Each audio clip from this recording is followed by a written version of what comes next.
Hello friends, मैं CA Naval Chaudhary आप सबका अपने यूट्यूब चैनल में हार्दिक स्वागत है। आप सबका हमें भरपूर सहयोग और प्रेम मिल रहा है, इसलिए हम आपके लिए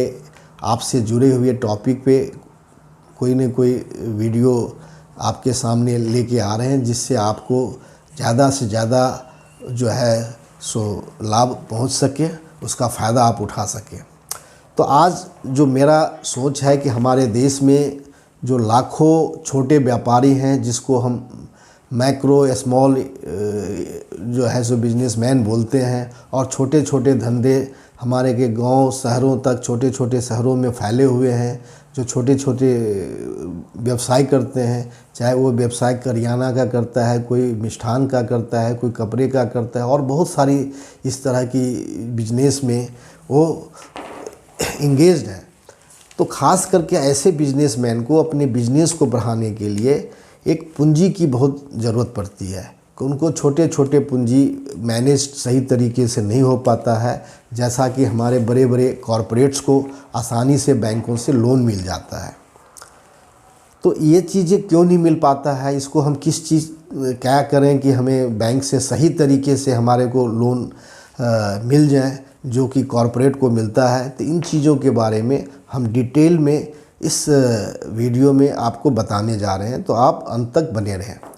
तो इस टॉपिक को हम अगर स्टार्ट करने से पहले आपसे एक गुजारिश है कि आप अगर नए हैं चैनल पे तो आप चैनल को ज़रूर सब्सक्राइब कर लें और बेल बटन के आइकन को प्रेस कर लें, और साथ ही हमारे इस वीडियो को जितना ज़्यादा हो सके आप इनको लाइक करें। और आपकी कोई भी क्वेरीज हैं, किसी भी तरह की कोई समस्या है हमारे इस टॉपिक से रिलेटेड, तो आप हमें कमेंट बॉक्स के माध्यम से हमारे से शेयर कर सकते हैं। हम आपको आपके सारे सवालों का जवाब देने का भरपूर कोशिश करेंगे। तब आइए हम आप जानते हैं कि जो हमारे ये छोटे व्यापारी जो छोटे छोटे धंधे करते हैं और जिनको बैंकिंग का एक्सेस नहीं है, बैंकिंग का नॉलेज नहीं है, या जब भी वो बैंक में जाते हैं अपने आसपास के बैंक में लोन लेने के लिए, तो बैंक मैनेजर उनको लोन देने से मना कर देता है। तो ये सारी जो चीज़ें होती है वो उसके कई सारे कारण हैं। सबसे पहले कि देखिए, जो बैंक किसी को लोन देता है तो बैंक सबसे पहले ये जानने की कोशिश करता है कि आपका जो व्यवसाय है वो व्यवसाय कैसे चल रहा है, कितना व्यवसाय चल रहा है, आपको उस व्यवसाय से क्या मुनाफा आ रहा है, या आप बैंक से जो लोन लेंगे तो क्या आप कर्ज चुकाने की स्थिति में होंगे, या आपकी जो किस्त बनाई जाएगी EMI वो आप किस्त दे पाएंगे या नहीं दे पाएंगे। तो ये बैंक के को जो है लोन देने के लिए बहुत सारे पैरामीटर होते हैं, और उस पैरामीटर के हिसाब से आपको सूटेबल होना पड़ता है। अगर आप उस पैरामीटर के अकॉर्डिंग सूटेबल पाए जाते हैं तो बैंक आपको लोन देता है। लेकिन दिक्कत क्या होती है कि हमारे ये जो छोटे व्यापारी हैं ये अनऑर्गेनाइज हैं, उनको सही तरह से अपने व्यवसाय को किस तरीके से बैंक को शो करे और बैंक किस तरीके से उस पर भरोसा करे, ये सारी चीज़ों का अभाव रहता है। तो ख़ास करके पहले जैसे देखने को मिलता था कि छोटे छोटे जगहों पे जितनी भी व्यवसाय होते थे तो लेन देन का जो एक माध्यम था वो कैश माध्यम था। हम कैश में ज़्यादा सेल करते थे, कैश में ही परचेज़ करते थे, सारा कुछ कैश का ट्रांजैक्शन। आपका बिज़नेस बहुत अच्छा है, अगर कोई आपके यहाँ विजिट कर ले, आपका दुकान देख ले, सब कुछ देख ले, लगेगा कि आपके दुकान में बहुत अच्छा बहुत माल रखा हुआ है, इन्वेंट्री काफ़ी है, आपका व्यवसाय भी अच्छा चल रहा है। लेकिन ये सारी चीज़ें बाहर से ऑब्जर्व करने पे ये सारी चीज़ें पता होता है। लेकिन जब डॉक्यूमेंट की हम बात करें तो बैंक वाले कभी भी कन्विंस नहीं हो पाएंगे आपके फाइनेंशियल्स को देख के या आपके रिपोर्ट को देख के कि आपकी ये सेल है। आप बताएंगे कि भाई मेरी सेल जो है 50 लाख की है, 40 लाख की है, 60 लाख की है, तो बैंक बोलेगा कि 40 लाख 50 लाख की जो सेल आप क्लेम कर रहे हो तो इसका एविडेंस क्या है। आप बोलेंगे कैश का बैंक कोई एविडेंस मानता नहीं है। कोई फर्जी भी बोल सकता है कि जी मेरा सेल तो 1 करोड़ का है, मैंने कैश में सेल किया। वो कहेगा बैंक अकाउंट दिखाओ, बैंक अकाउंट में आपकी कोई ट्रांजैक्शंस नहीं हो रखी होती है, जिससे बैंकर जो है इस बात को एनालाइज नहीं कर पाता है कि सही में जो आप सेल क्लेम कर रहे हैं वो सेल है भी या नहीं भी है। तो इसके लिए सबसे पहले हम धन्यवाद देना चाहेंगे कि हमारे जो आदरणीय प्रधानमंत्री मोदी साहब हैं, उन्होंने देश में जो है कोरोना के बाद अगर देखा जाए तो एक बहुत बड़ा डिजिटल क्रांति आया, जिसमें लोगों को पेटीएम या बहुत सारे जो वॉलेट हैं या डिजिटल माध्यम है उसके हिसाब से ट्रांजैक्शंस होने लगे। और आज के डेट में ये देख के बहुत खुशी होती है कि छोटे छोटे शहरों में जाए तो छोटे से छोटे आदमी जो है सो अपने आउटलेट पे एक पेटीएम या डिजिटल ट्रांजैक्शंस का रखे रहते हैं। आप कहीं भी कोई पेमेंट ले, डिजिटल ऑटो वाले के पास जाइए डिजिटल ट्रांजैक्शंस मिलेगा, ई रिक्शा वाले के पास जाइए तो आपको पेटीएम का मिल जाएगा। आपको हर छोटी छोटी जगह पे जहाँ सोच नहीं सकते थे कि इनका भी जो लेन देन का जो माध्यम होगा वो कैश के अलावा ये बैंकिंग चैनल भी हो सकता है, आज के डेट में हर आदमी इस माध्यम से जुड़ चुका है। तो इसका मतलब है कि जो छोटे शहरों में आप जो व्यवसाय कर रहे हैं, तो अगर उन्होंने कोई सामान किसी को बेचा तो उनकी पेमेंट भी अब डिजिटल माध्यम के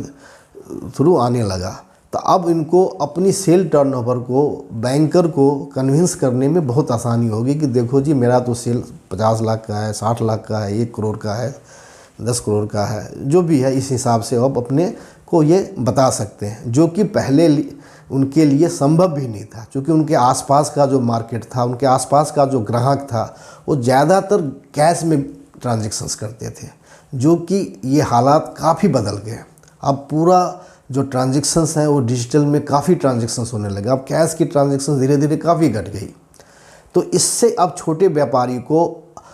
अब बैंकिंग सुविधा का लाभ लेने के लिए, जो कि बड़े बड़े कॉरपोरेट अब तक ले आ रहे थे, अब उनको ये सुविधा लेने का जो है एक माध्यम और जरिया खुल चुका है। अब उनको करना क्या है, अब उनको ये करना है कि जो भी वो डिजिटल माध्यम के थ्रू अपनी ट्रांजैक्शंस करते हैं उसके साथ अब उनको अपनी एक फाइनेंशियल स्टेटमेंट को सही तरीके से बनवा के रखना है। अपने आसपास में जो भी इनके चार्टर्ड अकाउंटेंट्स हैं या जो टैक्स प्रैक्टिशनर हैं उनसे संपर्क करके वो फाइनेंशियल स्टेटमेंट बना लें, जिसमें बैलेंस शीट, उनकी प्रॉफिट एंड लॉस अकाउंट, जिससे उनका पूरा बिजनेस का जो है एक स्टेटस पता चल जाएगा कि उनकी फाइनेंशियल पोजीशंस क्या है, उनकी एसेट्स क्या हैं, लायबिलिटीज़ क्या हैं, उनके इन्वेंटरीज क्या रहते हैं, उनकी सेल्स क्या है, परचेज़ क्या है, इनकी मार्जिन क्या है, मार्जिन का परसेंटेज क्या है,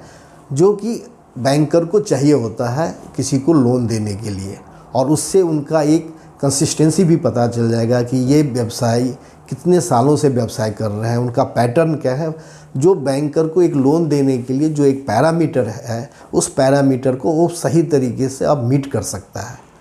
तो इस पैरामीटर को अब मीट करने से अब छोटे व्यवसायी को लोन लेना बहुत ही आसान हो जाएगा। और सरकार का भी इनिशिएटिव है कि सरकार ने भी कहा है कि जो छोटे व्यापारी हैं, मैक्रो और स्मॉल इंटरप्राइजेज, आप इनको भी लोन दीजिए। उसमें मोदी जी का बहुत बड़ा इनिशिएटिव है। उसने पहले भी मुद्रा योजना लाया था कि हर बैंकर को कहा था कि छोटे छोटे व्यापारी को आप लोन दें। अब आप उस लोन को लेकर के आपका एक किस्त बन जाएगा और कंफर्टेबली आप अपने व्यवसाय से जो आपकी आमदनी हो रही है, रोज़मर्रा का शेयर हो रहा है, उससे आप आसानी से आप बैंक को वो किस्त जमा कर सकते हैं। और जैसे ही आप बैंक को टाइमली आप कोई भी पेमेंट करते जाएंगे तो आपका क्रेडिट स्कोर भी काफ़ी अच्छा हो जाएगा, आपका सिबिल भी काफ़ी अच्छा हो जाएगा। और इस तरह से आपकी जो फाइनेंशियल स्टैंडिंग है और फाइनेंशियल रिक्वायरमेंट है वो सस्ते दरों पे आपको जो बैंक से लोन मिल जाएगा और उस लोन से आप अपना धंधा कारोबार बहुत अच्छे तरीके से आप बढ़ा सकते हैं। तो मेरा एक प्रयास था कि हमारे देश के जितने छोटे मझोले व्यापारी हैं और उनको मैंने देखा कि इस तरह के लोन की समस्या से वो जूझते आ रहे हैं, तो आप इस माध्यम से अपने आसपास के किसी भी बैंक में, आपके आसपास ग्रामीण बैंक है और आज के डेट में SBI की भी प्रेजेंस हर जगह हो गई है, जितने भी दूसरे बैंक हैं वो भी हर जगह हर कस्बों में आजकल ओपन हो चुका है। आप वहाँ पे जा कर के आप आसानी से लोन ले सकते हैं और बैंकर को भी खुशी होगी जब आपके फाइनेंशियल्स अच्छे रहेंगे तो उनको भी लोन देने में कोई दिक्कत नहीं। उनको भी एक अच्छा कस्टमर चाहिए होता है, जो कस्टमर उनके पैरामीटर के हिसाब से खरा उतरे। तो थैंक यू वेरी मच।